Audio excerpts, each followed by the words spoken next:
In today's video, I'm going to teach you how to set up a Firebase project and generate a web push Vapid key. We'll start in the Firebase console. Click Create Project and give it a clear, memorable name that reflects your app. You may be prompted about analytics. The defaults are fine unless you have a specific requirement. Creating the project takes a moment while Firebase provisions resources behind the scenes. When the project opens, register your web app. Look for the web icon, the angle bracket symbol, and click it.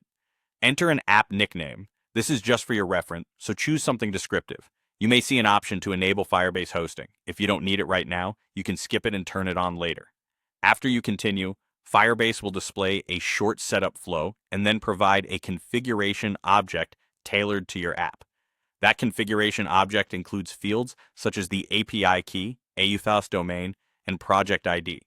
You'll paste this snippet into your web project when you initialize Firebase, typically in your main JavaScript entry point or a dedicated config file. Keep it handy and store it in your codebase in a sensible place so you can update it easily. While these values are intended for client use, avoid casually sharing them. Treat them as project identifiers. If you ever need to find the snippet again, open the gear icon for project settings, go to the General tab, and look under your registered web apps.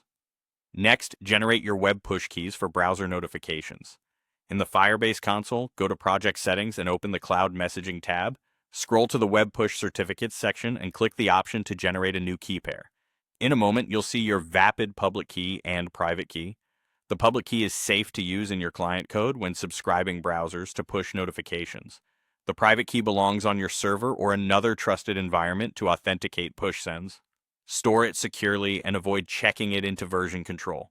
If you rotate these keys in the future, remember that existing browser subscriptions may need to be renewed. And that's it. You've created a Firebase project, registered your web app, saved your Firebase configuration object, and generated a Vapid key pair for web push.